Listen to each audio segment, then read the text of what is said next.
चाहे नाग पंचमी हो, चाहे श्रावण महीने की शुक्ल पक्ष की, चाहे कृष्ण पक्ष की पंचमी हो, और समझ लो अच्छे से, श्रावण महीने की पंचमी के दिन देवाधिदेव महादेव पर चढ़ाई गई शमी पत्र आस्तिक मुनि का नाम लेकर, कौन से मुनि? आस्तिक मुनि का नाम लेकर शमी पत्र को वापस उठाकर उसको अपने दरवाजे की चौखट पर कहीं पर भी या द्वार पर कहीं पर भी एक ओर रख देने पर घर के अंदर, बगीचे के अंदर सर्प प्रवेश नहीं करता। ध्यान रखिए, सर्प प्रवेश नहीं करेगा। शमी पत्र समर्पित करने पर, उस शमी पत्र को आस्तिक मुनि का स्मरण करने, कौन से मुनि हैं? आस्तिक मुनि का स्मरण करने पर भीतर घर के अंदर बगीचे में सर्प भी प्रवेश नहीं। उस शमी पत्र में जया, विषहरा, शामली वारी, दौतली और देव, ये पांचों कन्याओं का भाव प्रकट हो जाता है और वो कन्याएं हमारे घर के द्वार की रक्षा करती हैं। तुम्हारे घर की बहन बेटी क्या करती है? तुम्हारे घर की बहन बेटियां क्या करती हैं? घर में बहन बेटी आती हैं तो बद्दुआ देकर नहीं जाती। घर में कन्याएं रहती हैं, बद्दुआ नहीं देती। घर की बेटियां जब दरवाजा छोड़कर शादी कर वाले दिन, विदाई के दिन अगर जाती भी हैं तो बेटियां हाथ में धान भरकर फेंक कर जाती हैं कि मेरा मायका खूब फले फूले आगे बढ़े। छापे लगाकर चली जाती हैं कि हमने हमारी जीवन की सारी दौलत, जीवन का सारा सुख अपने मायके में दे दिया है। वो बेटियां तो जया, विषहरा, शामली बारी, दौतली, देव, ये उस घर में निवास करती हैं जिससे ये पंचमी, कौन सी तिथि?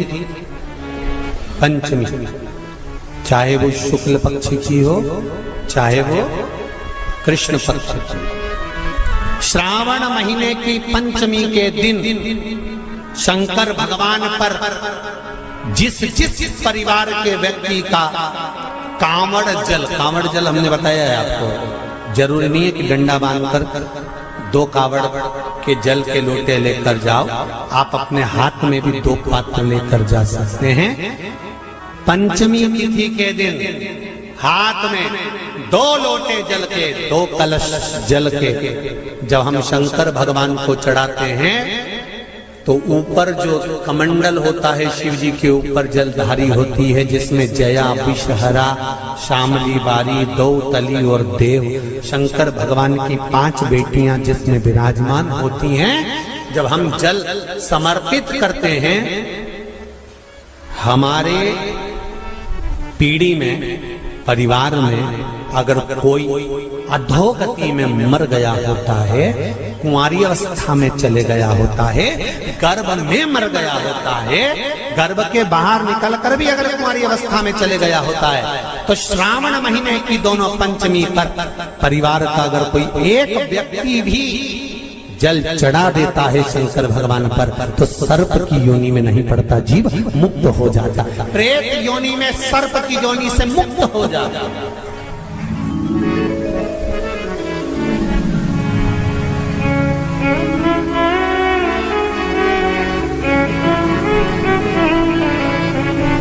महाराज,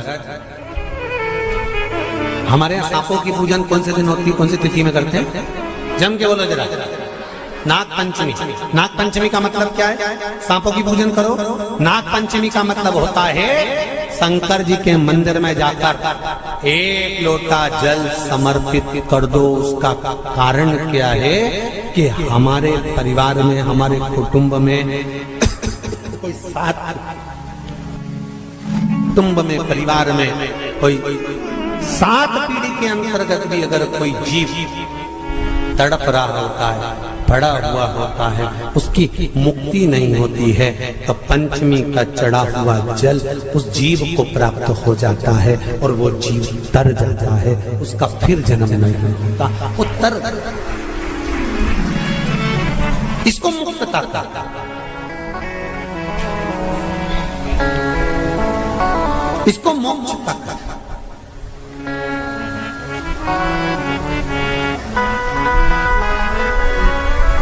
ये मोक्ष, इसी को कहेंगे कि ये मुक्तता है। महाराज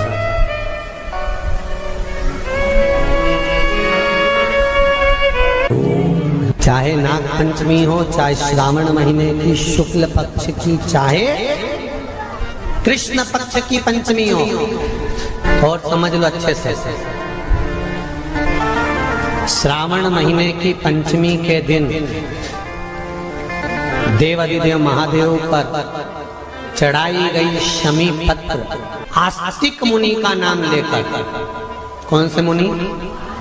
आस्तिक मुनि का नाम लेकर शमी पत्र को वापस उठाकर उसको अपने दरवाजे की चौखट पर कहीं पर भी या द्वार पर कहीं पर भी एक ओर रख देने पर घर के अंदर, बगीचे के अंदर सर्प प्रवेश नहीं करता। ध्यान रखिए, सर्प प्रवेश नहीं करेगा। शमी पत्र समर्पित करने पर, उस शमी पत्र को आस्तिक मुनि का स्मरण करने, कौन से मुनि है?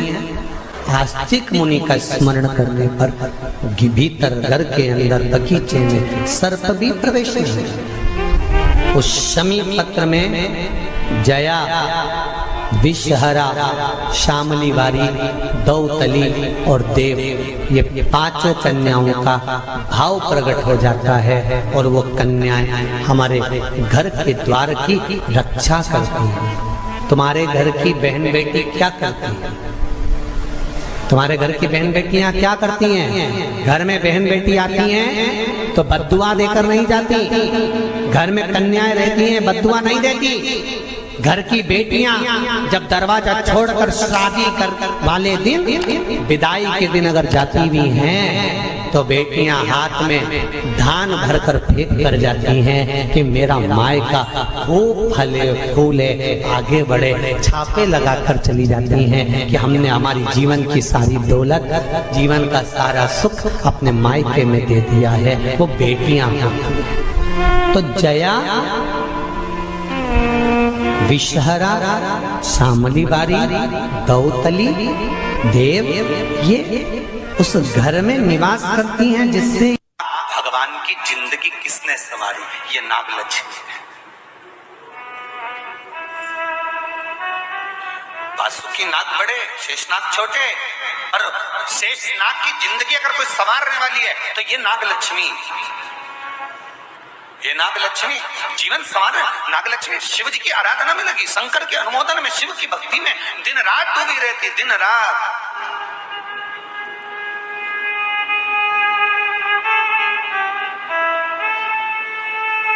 कितना सुंदर संवाद है। पान की बेल में, पान जानते हो? तांबुल जो खाने वाला पान होता है, पान की बेल में चारों तरफ से बेल लगाकर नागलक्ष्मी उसमें बैठकर शिव की आराधना करती थी। इसलिए आज भी शास्त्र के हिसाब से देखा जाए तो सबसे ज्यादा सांप, सबसे ज्यादा सर्प, सबसे ज्यादा नाग नागिन, सबसे ज्यादा सर्प अगर कहीं रहते हैं तो जहां पान की खेती होती है, जहां पर तांबुल उत्पन्न होता है, जहां पान की बेल होती है, सबसे ज्यादा सांप वहीं पर पाए जाते हैं। सबसे ज्यादा सांप वहीं पर जाते हैं। और जो पान उतारने वाले रहते हैं, पान तोड़ने वाले रहते हैं, पान बेचने वाले रहते हैं, जिनको हमारे यहाँ सहज भाषा में चौरसिया कहते हैं, इनका एक विधान रहता है कि सांप पान के उस बेल में चारों तरफ रमे रहते हैं। पान की बेल में सांप के बच्चे चारों तरफ भ्रमण करते रहते हैं, और चौरसिया पान उतारने वाला, बेल में से पान तोड़ने वाला सांप के बच्चों को उठाकर, सांप को उठाकर उधर रख देता है और पत्ते तोड़ लेता है, पत्ते तोड़ लेता है। उसको सर्प नहीं डसते। क्यों? क्योंकि यहाँ पर वर है इन चौरसियाओं को।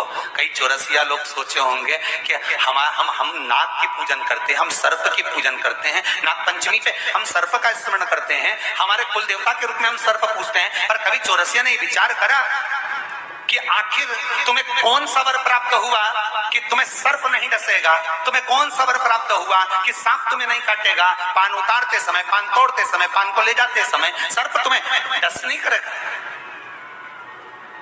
क्योंकि जिस समय पर नाग लक्ष्मी भगवान शिव की आराधना करती है पान की बेल के पास में, उस समय पर एक सहज भाव में, एक ग्रामीण, एक सहजता उस नागिन को आते हुए देखता था, नाग लक्ष्मी को आते हुए देखता था। जो नागिन कभी तो सुंदर स्त्री का रूप, लक्ष्मी जैसा रूप बना लेती है, और कभी नाग का रूप बना लेती है।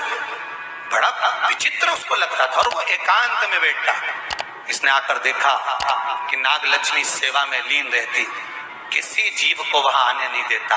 शास्त्र तो यहां तक कहता है कि जब नाग लक्ष्मी पूजन करती थी तो कहा, पूछा गया ये कोई जीव इसके पास में ना आए तो इसको बचाता था वो। एक दिन नाग लक्ष्मी जब बड़ी हो गई, देख लिया उसने इस ग्रामीण को, इस मानव को जब देखा जो चारों तरफ से किसी ना किसी रूप में नाग लक्ष्मी को रसला कर देता है, प्रदान करता रहता है, कुछ ना कुछ तत्व देता रहता है। कितना सुंदर संवाद है महाराज जी। नाग लक्ष्मी जब पूजन करने शंकर जी की बैठती थी तो ये जो हमारे हिंदू धर्म में एक ऐसा भाव कहते हैं, शंकर जी के अभिषेक में गन्ने का रस, अनार का रस, मौसम्बी का रस, ये जो अभिषेक कराते हैं ना ब्राह्मण जन, तो ये कहते हैं ये रस चढ़ाइए, इस रस से भगवान का अभिषेक करना है, गन्ने का रस से, इस रस से शिव का अभिषेक करना।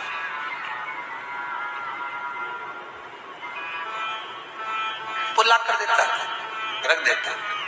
तो रोज नाग लक्ष्मी को रोज आश्चर्य होता कि आखिर ऐसा कौन है जो लाकर रोज रख देता है? कौन है ऐसा?